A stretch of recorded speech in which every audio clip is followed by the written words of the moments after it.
जय हिंद दोस्तों, मैं नितेश स्वागत करता हूं आपके अपने YouTube चैनल MNB क्लासेस पे। दोस्तों, पीछे की हम लोग वीडियो में बौद्ध धर्म पे बात किए थे। आज के इस नए टॉपिक और नई वीडियो में जैन धर्म के बारे में बात करेंगे। जैन धर्म से एग्जाम में जितने भी क्वेश्चन बनते हैं वो सारे चीज़ों को हमने उन सारे टॉपिक को ही कवर किया है। और जैन धर्म से आपके किसी भी एग्जाम में अगर क्वेश्चन आते हैं तो आपसे छूटेंगे नहीं। तो आइए टाइम को बर्बाद न करते हुए आते हैं अपने टॉपिक पे। तो 6ठी शताब्दी ईसा पूर्व में भारत में जो धार्मिक आंदोलन का प्रभाव देखने को अगर मिला तो वो लोगों के विचारों में जो धार्मिक परिवर्तन देखने को मिल रहा था वो ज्यादातर बौद्ध धर्म से और ज्यादातर जैन धर्म से था। ठीक है, वो ज्यादातर या तो बौद्ध धर्म से था या तो जैन धर्म से। यानी 6ठी शताब्दी ईसा पूर्व में ही बौद्ध धर्म के बारे में हम लोग पढ़ लिए थे कि यानी गौतम बुद्ध का जन्म 563 ईसा पूर्व में हो गया था। तो इन्होंने कुछ चीजों को बताया और बौद्ध धर्म का प्रचार किया। उसमें भाई जितने भी धर्मों की उत्पत्ति हुई तो वो हिंदू धर्म से ही उन सारे धर्मों की उत्पत्ति हुई, सिर्फ एक धर्म को छोड़कर, और वो है इस्लाम धर्म। बाकी सभी धर्म कुछ न कुछ हिंदू धर्म की कुरीतियों को बताए और उससे वो बाहर निकले। ठीक है, तो बौद्ध धर्म के बारे में हम लोग अच्छे से कवर कर चुके हैं। अगर आप इस चैनल पे नए हैं तो पीछे की वीडियो में जाकर बौद्ध धर्म के बारे में अच्छे से देख सकते हैं और एग्जाम में आने वाले क्वेश्चन को आप आसानी से कर सकते हैं।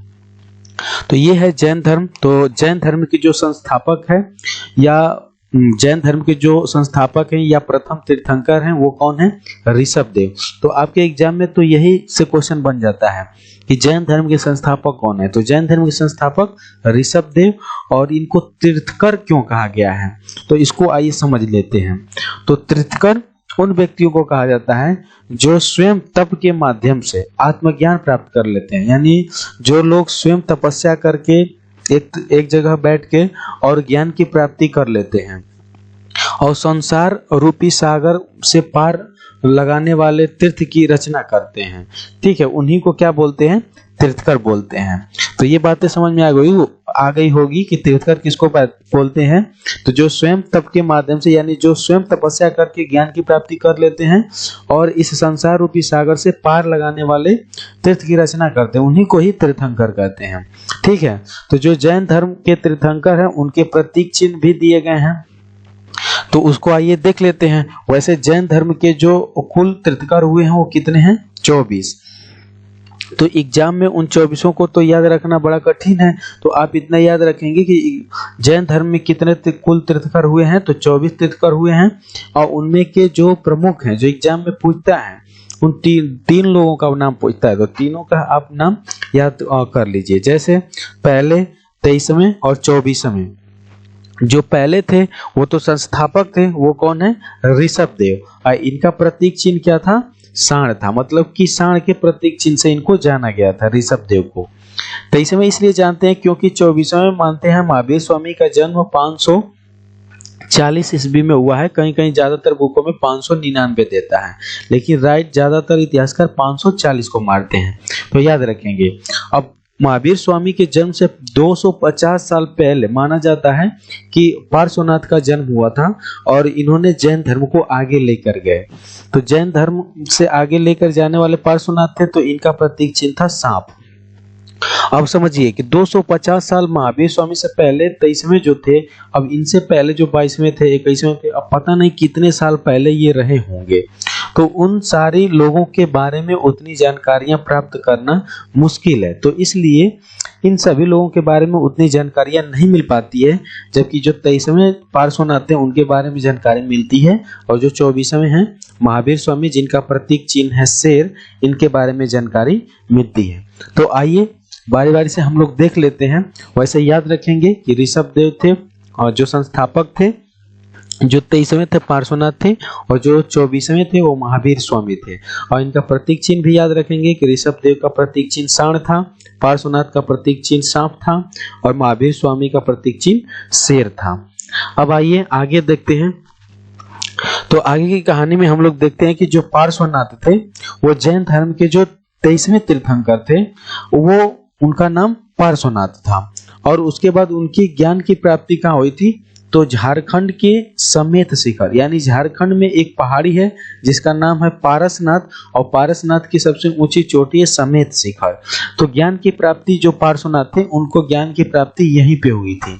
और कई बार एग्जाम में पूछा हुआ है कि समेत शिखर किस राज्य में है, तो याद रखेंगे झारखंड में पारसनाथ की सबसे ऊंची चोटी है। तो जो 23वें तीर्थंकर थे पार्श्वनाथ, उन्होंने ज्ञान प्राप्ति के 4 नियम बताए, जिसे जैन धर्म में चतुरायन धर्म कहा गया।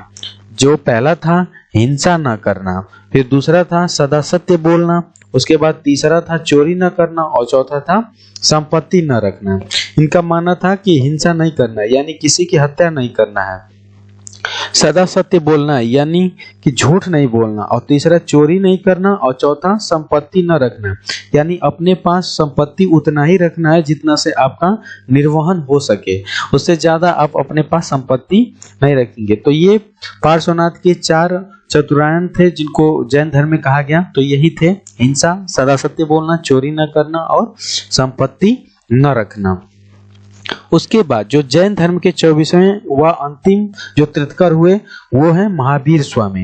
इन्हें जैन धर्म का वास्तविक संस्थापक कहा जाता है। बोला जाता है कि जैन धर्म के संस्थापक तो ऋषभ देव और वास्तविक संस्थापक तो महावीर स्वामी। अब महावीर स्वामी को वास्तविक संस्थापक क्यों कहा जाता है? क्योंकि अब समझिए, जैसे पार्श्वनाथ थे, पार्श्वनाथ की मृत्यु हो गई तो उसके 250 साल बाद इनका जन्म हुआ है, तो ये अब जैन धर्म को आगे बढ़ाए। तो ये इससे पहले जो पार्श्वनाथ थे यानी पहले जो संस्थापक पार्श्वनाथ थे, उनके बाद फिर दूसरे रहे होंगे, फिर तीसरे रहे होंगे, तो एक तरह से सभी वो वास्तविक ही संस्थापक हैं। लेकिन अब ये उनके आगे रियल फाउंडर, फिर उसके रियल ऑफ रियल फाउंडर, अब ऐसे करते करते यानी सबसे ज्यादा जैन धर्म का प्रचार किए महावीर स्वामी। यानी महावीर स्वामी के समय ज्यादा लोग इनको जाने, जैन धर्म को ज्यादा अपनाए, तो इसलिए जैन धर्म का वास्तविक संस्थापक महावीर स्वामी को कहा जाता है। जैसे इतिहास में आप लोग पढ़े होंगे कि गुलाम वंश की स्थापना कुतुबुद्दीन ऐबक ने किया था और दिल्ली सल्तनत की स्थापना कुतुबुद्दीन ऐबक ने किया। लेकिन कहा जाता है कि दिल्ली का वास्तविक संस्थापक कौन था? तो इल्तुतमिश था, क्योंकि कुतुबुद्दीन ऐबक तो 1206 ईस्वी में दिल्ली के गद्दी पे बैठा भी, यानी गद्दी पे बैठा भी, और उसके बाद 1210 ईस्वी में मृत्यु भी हो गई। तो उसके बाद तो ज्यादातर वहां पे निर्माण कार्य किया इल्तुतमिश, इसलिए उसको कहा जाता है। तो वैसे ही यहाँ पे है, ठीक है। अब इनके बारे में एग्जामों में पूछता है, उन सारी चीजों को देख लेते हैं। तो जैसे है संसारिक इनका जीवन, तो महावीर स्वामी का जन्म 540 ईसा पूर्व में कुंडल ग्राम वैशाली में हुआ था। ये बहुत ही इंपॉर्टेंट है, याद रखेंगे। याद रखेंगे ये साथ साथ ये भी कि 599 कहीं कहीं एग्जामों में दिया रहता है, तो 599 को ध्यान में रखेंगे कि 540 ना दे तो 599 याद रखेंगे। और कहाँ हुआ था? तो कुंडल ग्राम में। ये कहाँ पड़ता है? वैशाली में।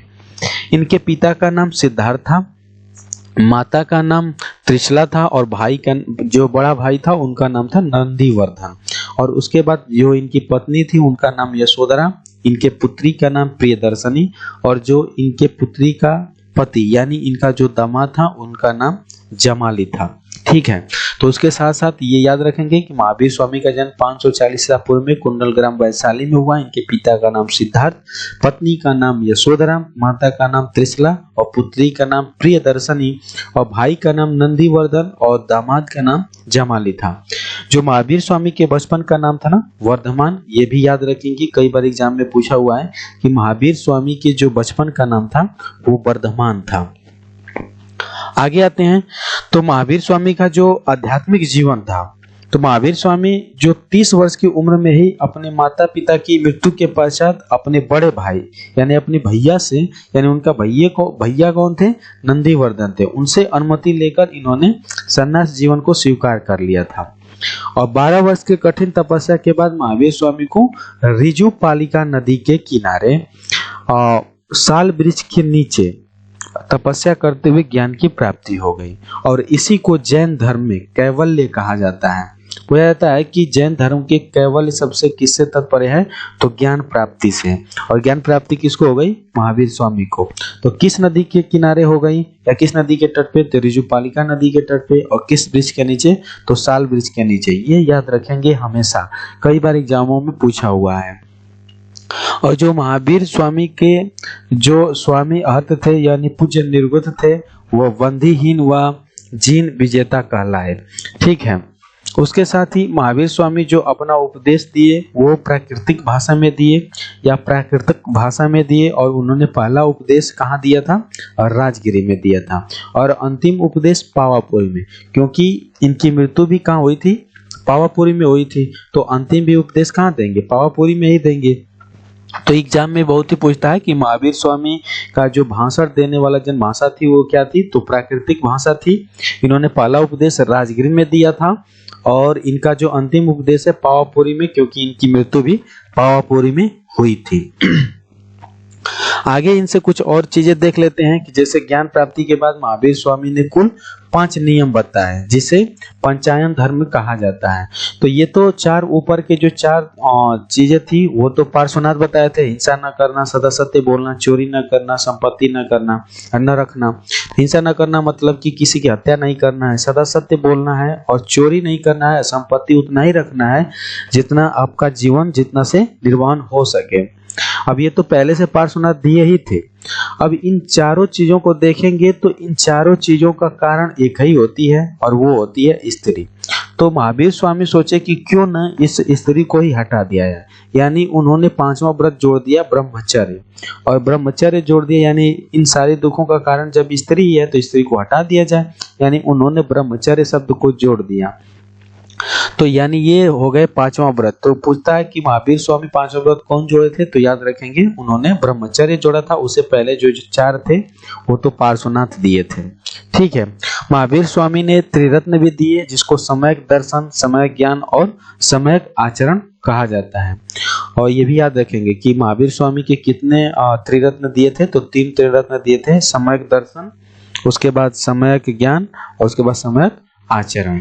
जो जैन धर्म में जो ईश्वर की मान्यता नहीं है, क्योंकि जो जैन धर्म के लोग थे या बौद्ध धर्म के जो लोग थे वो मतलब ईश्वर को नहीं मानते थे, अपने कर्म पे विश्वास रखते थे। ठीक है, वहां पे आत्मा की मान्यता थी, यानी आत्मा को दुख ही दे रहे हैं तो ये आप क्या कर रहे हैं, या वो सीधा सीधा आप देख रहे हैं, तो ये सारी आत्मा को मान्यता देते थे, जबकि ईश्वर को मान्यता नहीं देते थे। जो महावीर स्वामी का जो पुनर्जन्म था और कर्मकांड पे विश्वास रखते थे, यानी महावीर स्वामी हमेशा पुनर्जन्म और कर्मकांड पे विश्वास रखते थे, यानी आप जैसा कर रहे हैं वैसा ही पाएंगे, ये सारी चीजें थी। और जो इनका उम्र था वो 72 वर्ष की आयु में मृत्यु हो गई, यानी महापरिनिर्वाण जिसको कहा गया है।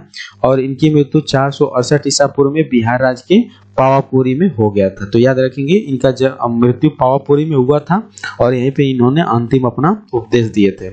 जब इनका मृत्यु का डेट पूछता है तो याद रखेंगे अगर 599 के हिसाब से दिया है तो आप आंसर 72 इसमें से घटा कर देखिए। ये याद रखेंगे हमेशा कि इनकी जो मृत्यु है वो 72 वर्ष की आयु में हुई है।